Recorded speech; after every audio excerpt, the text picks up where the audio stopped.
Prime Minister Starmer, Melania and I are tremendously thankful for the wonderful hospitality that you and Lady Starmer have extended today at Chequers. Quite the place, I must say, quite the place. And we're grateful beyond words for the spectacular honor of the state visit yesterday at Windsor Castle, hosted by His Majesty King Charles III and Her Majesty Queen Camilla. These are two fantastic people. We will never forget it. As I said last night, the bond between our countries is like no other anywhere in the world. The United States and the United Kingdom have done more good on this planet than any two nations in human history. That is thanks in large part to the traditions of British liberty, which grew up on these isles, these beautiful, magnificent isles, and were carried by our ancestors to the New World. We're forever joined, and we are forever friends, and we will always be friends. This enduring connection is why I was thrilled that the United Kingdom was the very first country with which we made a historic trade deal, and a very good trade deal. He's a tough negotiator. I think it was a better deal for you than us, but these are minor details. It's a very good deal for both of us. He's a great negotiator. We will extend our unparalleled security alliance into the realm of economic security for the first time, and I look forward to finalizing it very soon. We'll have it done very quickly. We have also just signed a historic technology prosperity deal, one of a kind, to ensure our countries lead the next great technological revolution side by side. In fact, we just left the business leaders, the biggest in the world. Some are in this room right now. And that was quite a meeting we had on business and trade and technology. This trip has galvanized $350 billion in deals across many sectors, and we're committed to ensuring that the UK has a secure and reliable supply of the best AI hardware and software on Earth. And we supply that, and we'll make sure we supply it in quantity to the UK. And we also are joining forces on quantum computing and nuclear power, a natural partnership for close allies. The United States, as you probably have heard, is doing better than it has ever done in terms of business and investment.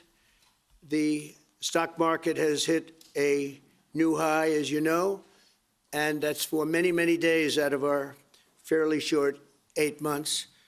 And we seem to be hitting new highs, and I think we're going to do much better even as time goes by. Jobs are at a record, and most importantly, we have more than $17 trillion, $17 trillion, and this is during an 8-month period being invested in the country, which is not only a record, but if you compare $17 trillion to the last year of the Biden administration, they did $250 billion. They didn't do $1 trillion for the 4-year period. We did $17 trillion of investment coming in. A lot of it's because of tariffs, and a lot of it's for a lot of other reasons, but there's never been anything like it. It's an economic superstar. That's what's become. It was mismanaged and badly handled for a long period of time, but it's not badly handled anymore. So that's a record. And remember, that's up until 8 months. We have another few months to go, and that number is going to get significantly higher, especially if we win a certain case that we're waiting to hear. That will be something like the world has never seen. I want to congratulate the United Kingdom on making the vital commitment to spend 5% of GDP on defense at the NATO summit this year. We've worked together very closely in so many ways. I'm very honored to tell you that we've solved 7 wars, wars that were unsolvable, wars that couldn't be negotiated or done. The U.S. has done 7 of them. The one that I thought would be easiest would be because of my relationship with President Putin, but he's let me down. He's really let me down. It was going to be Russia and Ukraine, but we'll see how that turns out. But that turned out to be, I thought it might be among the easiest of the group. But we had settled just about every conflict, and as you know, we're working very hard on Israel and Gaza, all that's happening over there. Complex, but it's going to get done. It'll all get done right. And likewise, Russia and Ukraine will get done. But you never know in war. You know, war is a different thing. Things happen that are very opposite of what you thought. You thought you were going to have an easy time or a hard time, and it turns out to be the reverse. As we saw in the unforgettable parade yesterday at Windsor Castle, what a place it is. The British Armed Forces carry on one of the finest military traditions in the world, one of the greatest marching bands, one of the most magnificent sights I've seen. I know that our service members look forward, and we do look so forward to working even more closely with yours as you push toward that 5% goal. And I think, Mr. Prime Minister, you're just about there. You're going to be there very quickly, along with a lot of other great countries. I want to thank NATO and our wonderful head of NATO, who's really worked very hard, Mark, for the job they've done. As you know, NATO was at 2% GDP, and they didn't pay it. Now they're at 5%, then they pay it. And we appreciate that. And we're sending a lot of weapons to NATO. NATO is paying for those weapons in full. But we're sending them, and we're doing a great job at getting them what they need. And we appreciate the fact that they're taking care of it, because the United States is into that war for $350 billion. And just really very sad. Just got out of control. They didn't know what they were doing. But over the generations, British and American warriors have shed their blood side by side in defense of liberty and freedom. And that's why it's so imperative that the United States and the United Kingdom stand together for these fundamental rights and values of the English-speaking world. And we've always stood together, and we will continue to. Just last week, a great American, Charlie Kirk, was heinously assassinated for speaking his mind. He was a great young man, incredible future. Some people said he might be president someday. I told him, I said, Charlie, I think you have a good shot someday at being president. And he just wanted to take care of youth. He loved youth. I've never seen anybody relate to youth like Charlie, and they related to him, and they're devastated. But I appreciate the many British citizens who have offered their condolences. And again, Charlie was a great person. We'll be going out to a service on Sunday. I'll be leaving with some of the people in this room just to celebrate Charlie and all that he's done. So incredible. Never seen anything like it. But I hope that together our nations can lead a movement to defend the glorious traditions of freedom on both sides of the Atlantic. There could be no greater tribute to the immortal bonds of affection and loyalty that unite the British and the American people for all of time. We have a relationship like no other. It will always be that way. We will always be united. We'll always be together. And I just want to thank you, Mr. Prime Minister, for the great job I think you're doing. Thank you very much. Thank you.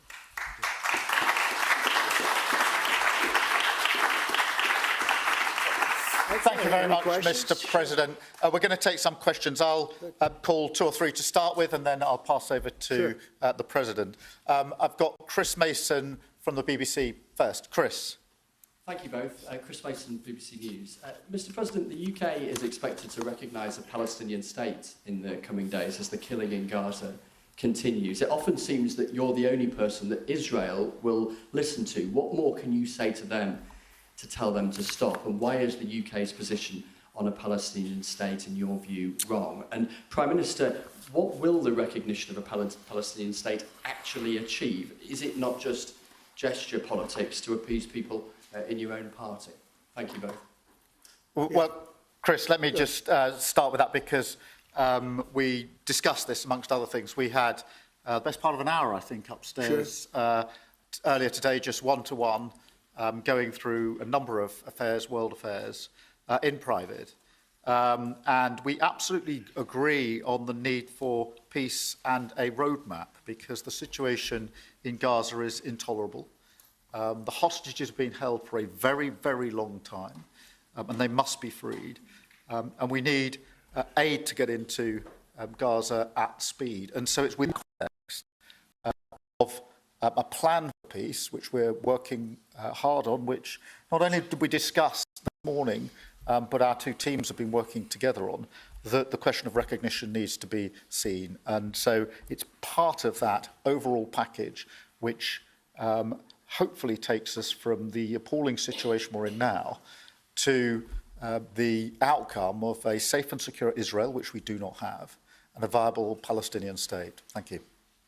Well, simply, I want the hostages released now, right now, not 1, 2, we'll give you 3 more tomorrow, and, you know, like it's been, but we're the ones that got all the hostages released. We got many, many came to the Oval Office, and I've heard stories like I've never thought even possible.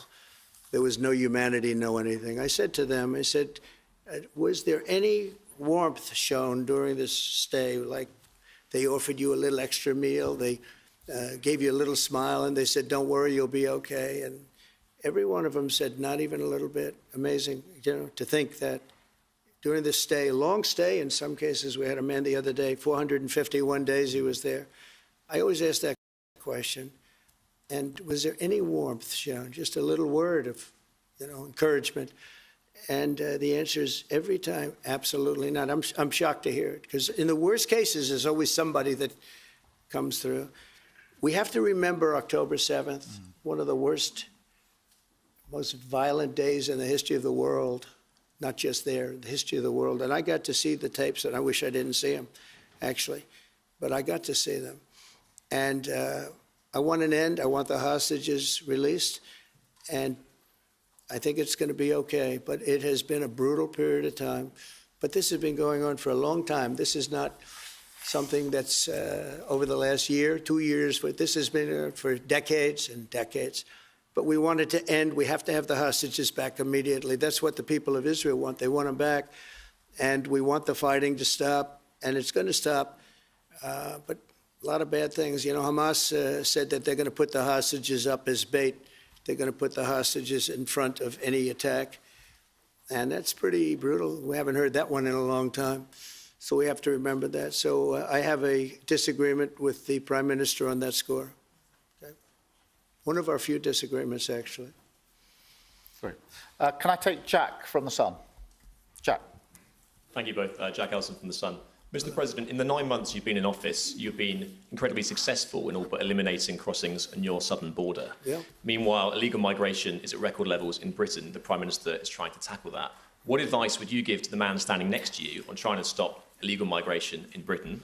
And Prime Minister, if I can just ask, the President is all about drill, baby, drill in terms of trying to secure American energy and cut bills for Americans. Meanwhile, you are turning Britain's back on oil and gas in favour of renewable energies, such as wind turbines. Why do you think that you are right and he is wrong?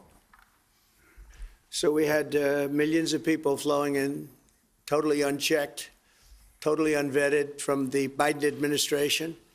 25 million, in my opinion, that would be about 25 million. They came from prisons, they came from mental institutions, they were gang members, they were drug dealers. They came from the Congo. They came from all parts of South America. They came from everywhere. Think of it, prisons from the Congo being released into the United States, prisons opened up in Venezuela and many other countries pouring into the United States. And I couldn't believe it. And one of the reasons I decided to run. I decided to run because I don't want to be controversial. But you see what's happened, and you see all the information that's come out. We won in 2020 big. And I said, let's run. We got to run, because I saw what was happening. And the worst thing that I saw was all of these people. You know, we've already solved inflation. We've solved prices. Oil is way down. Energy is way down in the United States. But what I saw happening with millions of people pouring into our country, I couldn't stand to watch it.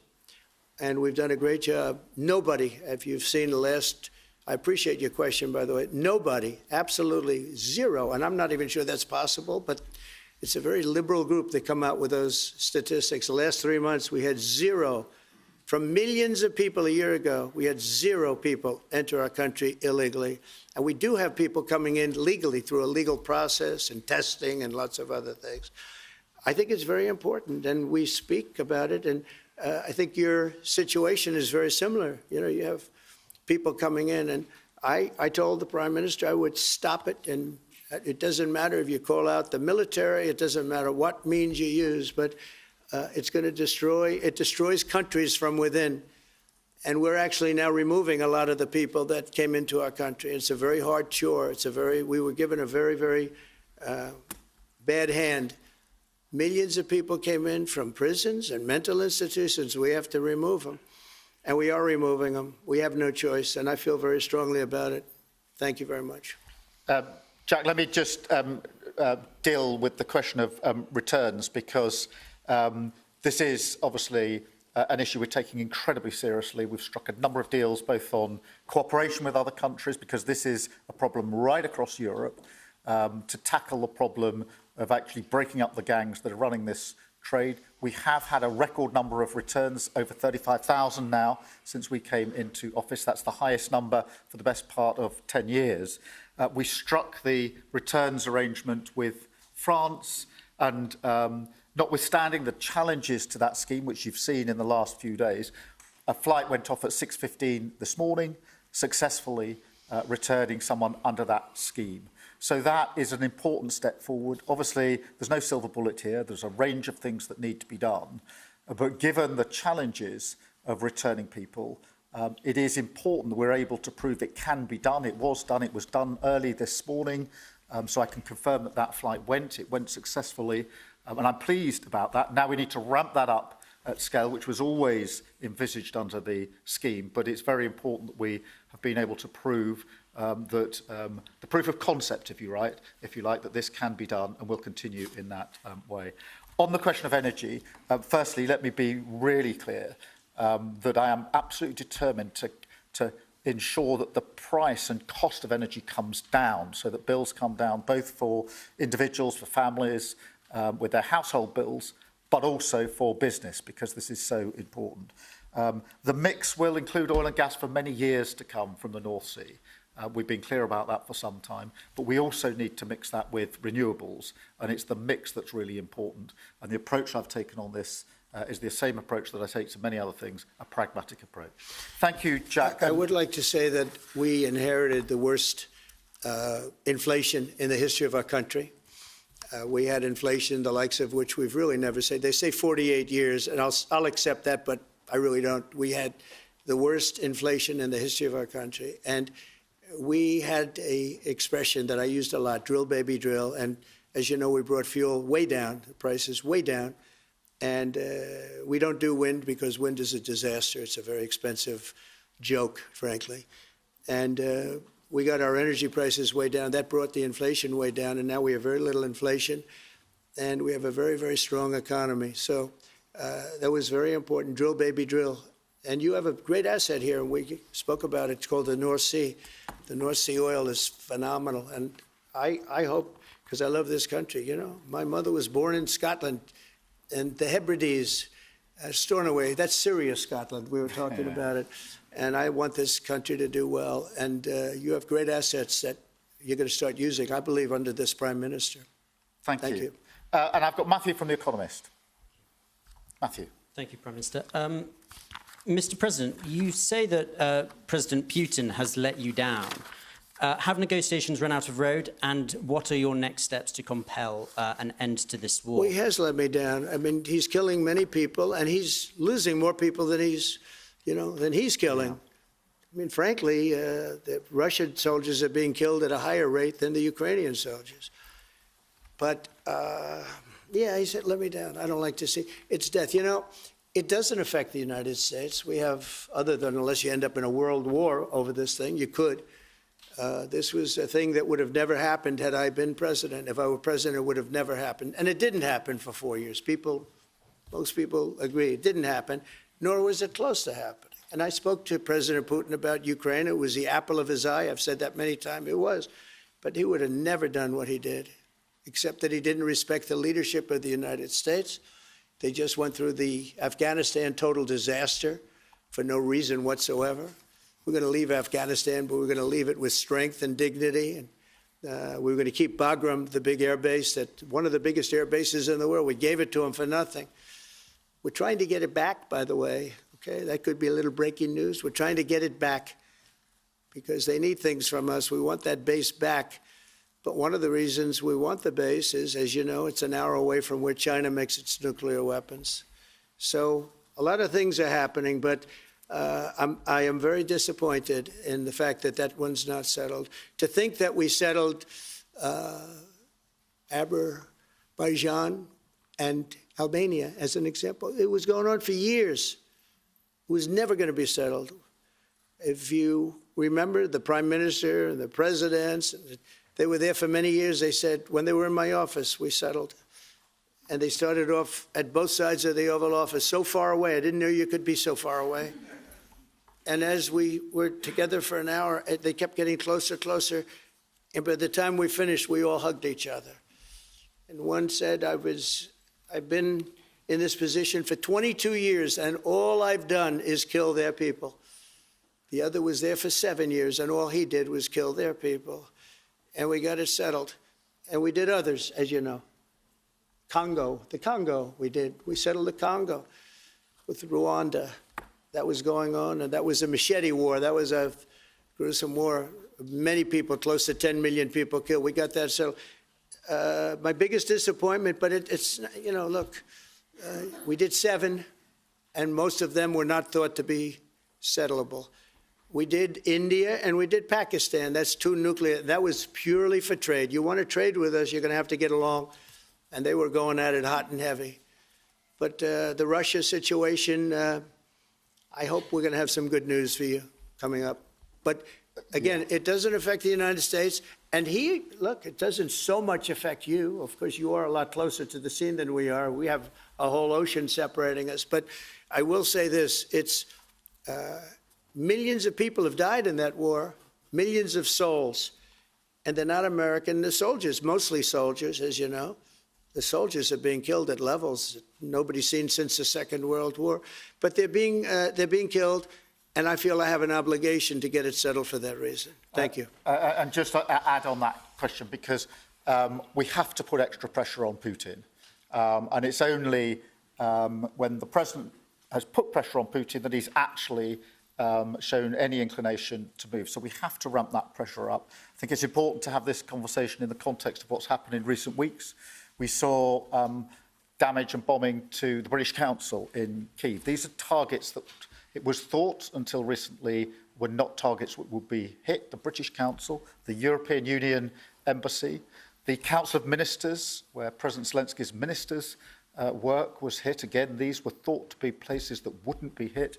And then the incursion into Poland last week. And if you put that together, what you can see is either an emboldenment or at least an increased recklessness on Putin's part. And that's why I said earlier that they're not the actions of someone who wants peace. So we have to ramp up. And we discussed earlier today, we have built the coalition of the willing with British leadership and French leadership, stepping up with military planning in the seas, in the sky, on the ground, and ramping up what we do with the Ukrainians themselves.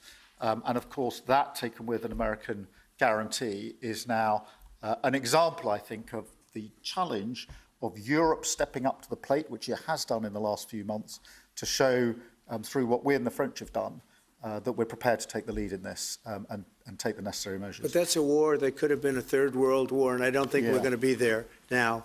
But that was heading to a third world war, and what a shame it is. What a shame it is. Mr. President, do you want to call some of the... I would love to call a few of them. Bev, do you want to have a question? I've got to come back to you. Bev Turner, GB News. Thank you. Having been in DC for a few weeks, it's really interesting to see how you run the country as a proud Christian leader. And it really begs the question to the Prime Minister, if you don't mind, are we still a Christian country? But also... when you say we, are you talking here or... Here. The Here? UK. I'm still British. I might live in America. I'm still British. But also, I can't give you that answer. That's for the Prime Minister. But also, despite what we talked about in Scotland a few weeks ago, we still have 12,000 people a year here being arrested for social media posts, for free speech violations. Does that not remain an important area that there is still a lot of disagreement on? I'd like to have you answer that. Yeah, look, I mean, in terms of... I was christened, so that is... my church has been all my life. And we are, that is wired into our informal constitution. Of course, we celebrate many other faiths as well, and I'm really proud that we're able to do so as a country. And on free speech, that has long lived in this country, free speech. It's one of the founding values of the United Kingdom, and we protect it jealously and fiercely, and always will, and we will bear down on any limits on free speech. I draw a limit between free speech and the speech of those that want to peddle paedophilia and suicide social media to children, and therefore I'm all for free speech.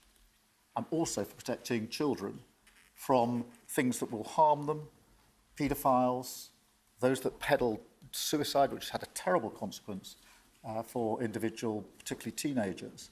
And so that's the balance we strike. But we have had freedom of speech in this country for a very long time, and we will always protect it.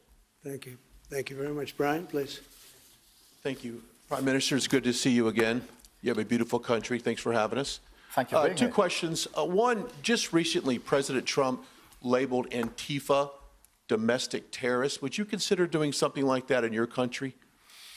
Well, we obviously will take decisions for ourselves. I don't want to comment on the decisions of the President, but we take our decisions ourselves. And my question to you, President Trump, is there any update on the auto pen? Yeah, it's just gotten worse from their standpoint. The people that used it, and one in particular, one person, was never told by Biden to do it. Only spoke to Biden twice, and that was just talking about the weather, not talking about any order. And he was taking orders from people other than Joe Biden. Joe Biden wasn't giving those orders. You know, Joe Biden didn't believe in open borders. He didn't. I've known him for a long time. He was never the brightest bulb in the ceiling, as we know. You can go back 40 years ago and you'll see that.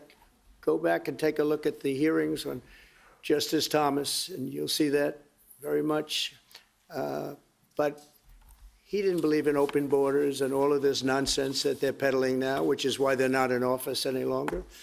It's a shame. The auto pen was illegal. It was illegally used. He never gave the orders. He never told them what to do. And I guess the only one he signed, or one of the few he signed, was the pardon for his son.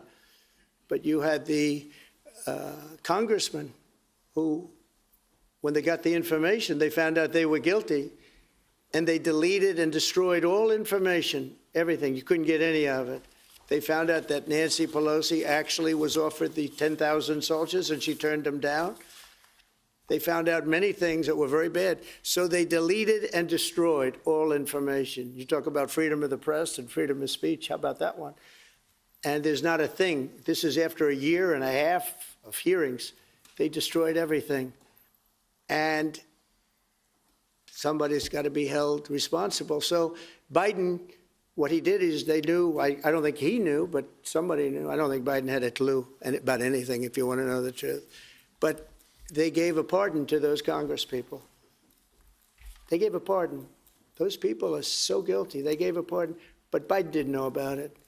The people, whether it's Lisa or any of those people in there that really ran it, I know them all.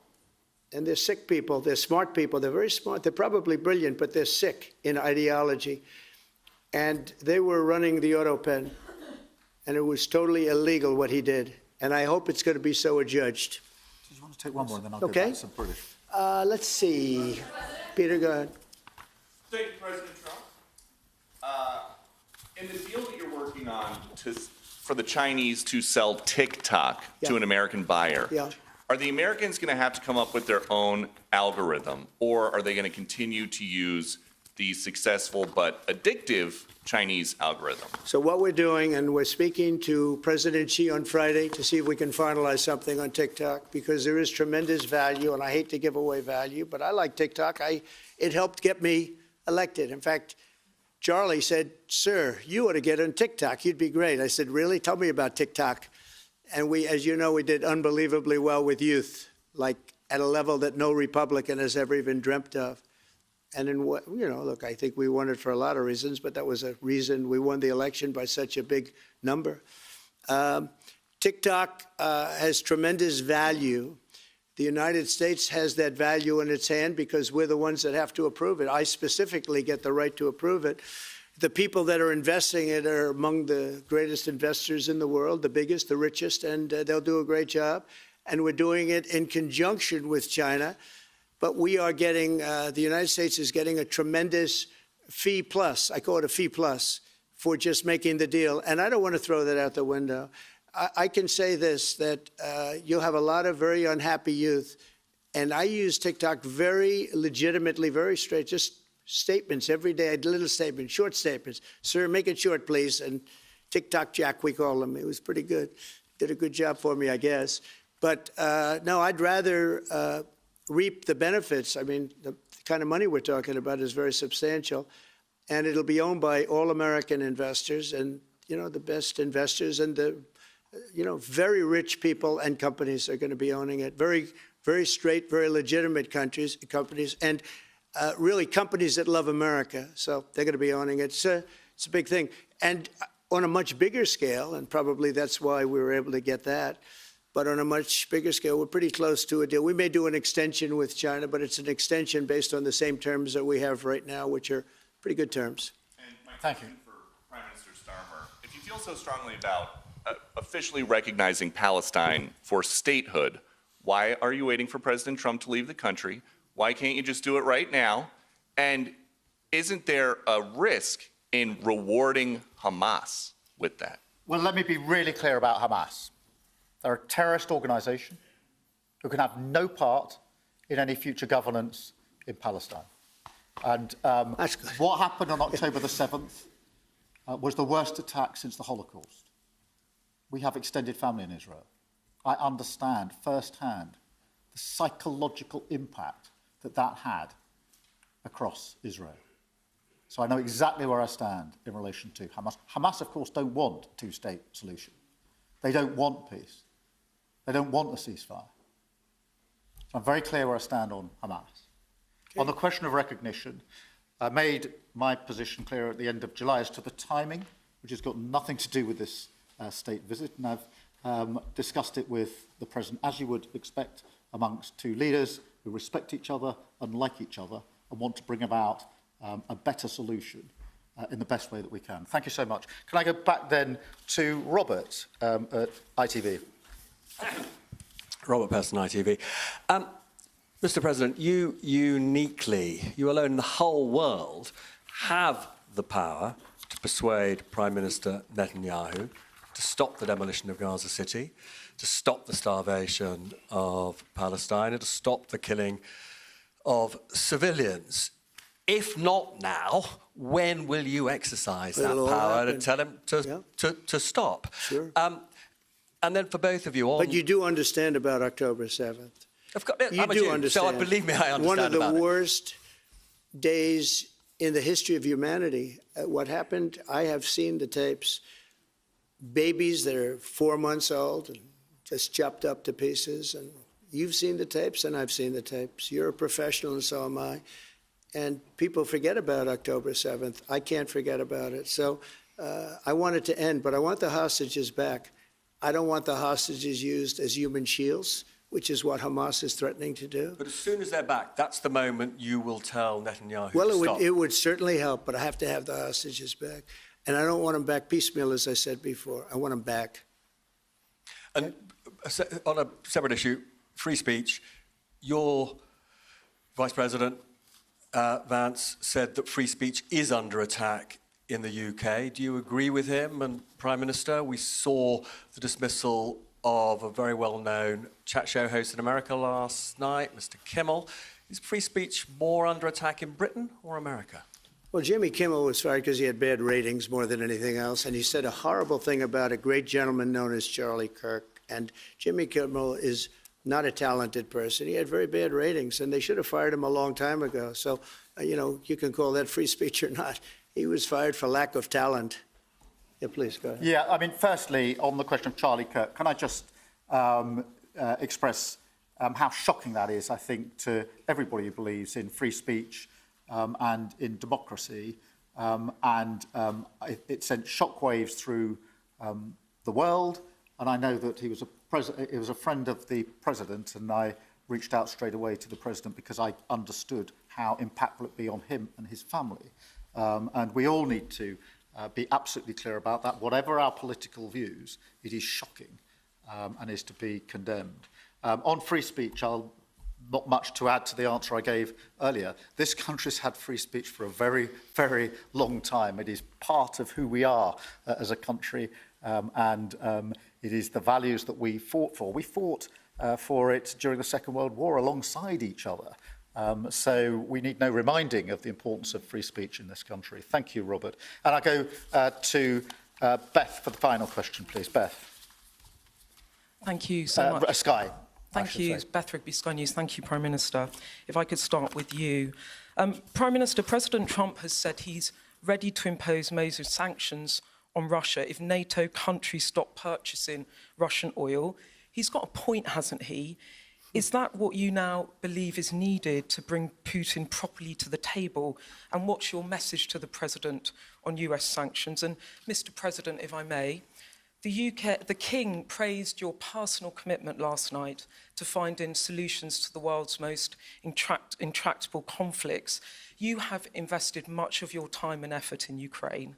But even as you seek to broker a deal, President Putin is escalating the war. He's firing drones into NATO airspace. You say he has let you down. Was it a mistake to invite him to Alaska? Do you regret it? No. And is it time to squeeze him, sir, and scare him and impose sanctions? And finally, if I may, the elephant in the room, Lord Mandelson, he is no longer the ambassador. Do you have some sympathy with him that he lost his job over historic links to Jeffrey Epstein? Thank you very much, sir. I don't know him, actually. I had heard that, and I think maybe the Prime Minister would be better speaking of that. That was a choice that he made, and I don't know. What is your answer to that? Well, I mean, it's very straightforward. Some information came to light last week which wasn't available when he was appointed, and I made a decision to come out, and that's very clear. On the question of the pressure on Putin and on Russia, which is obviously really important, look, I think it is a challenge to Europe. There are a number of European countries which are too reliant on energy from Russia. The UK actually obviously has almost got nothing at all, but we do need to bear down and work with our European counterparts here. There are one or two countries, I think, that do need to look again at the question of energy. There's no one silver bullet here. We do have to have a wider suite of sanctions, which we've put in place a number of times, working across Europe and with the United States. And of course, we must, and we are, making sure that Ukraine is in the strongest position now, because one of my long concerns here has been that whilst we talk about a ceasefire, and we all want a ceasefire, and we talk about what might happen after a ceasefire, we mustn't forget that Ukraine needs our support now. And we've said we stand with Ukraine from the start to finish, and that means we must continue to supply them with what they need in order to fight this war, which of course resulted from and is a result of Russian aggression. We have particularly done the sort of leadership role in the coalition of the willing, so that if there is a ceasefire and if there is a deal, and I do hope there is, that is then lasting and not then broken, because given previous history, I don't trust Putin. Thank you. Very simply, if the price of oil comes down, Putin's going to drop out. He's going to have no choice. He's going to drop out of that war. And when I found out that the European nations were buying oil from Russia, and as you know, I'm very close to India. I'm very close to the Prime Minister of India. I spoke to him the other day, wished him a happy birthday. We have a very good relationship. He put out a beautiful statement, too. We have, but I said, you know, I sanctioned them. China is paying a very large tariff right now to the United States, but I'm willing to do other things, but not when the people that I'm fighting for are buying oil from Russia. If the oil price comes down, very simply, Russia will settle. And the oil price is way down. You know, we got it way down. We're drilling and we produce more oil than anybody else in the world. We're doing a lot. But I was disappointed to see that. And the Prime Minister was disappointed to see that. And it wasn't him, it was other countries. And you can't do that. You can't do that. You can't. That's not playing fair with the United States. And we can't have that. Thank you. Thank you very much indeed. Thank you. Thank you. Mr. Thank you. President. Thank you.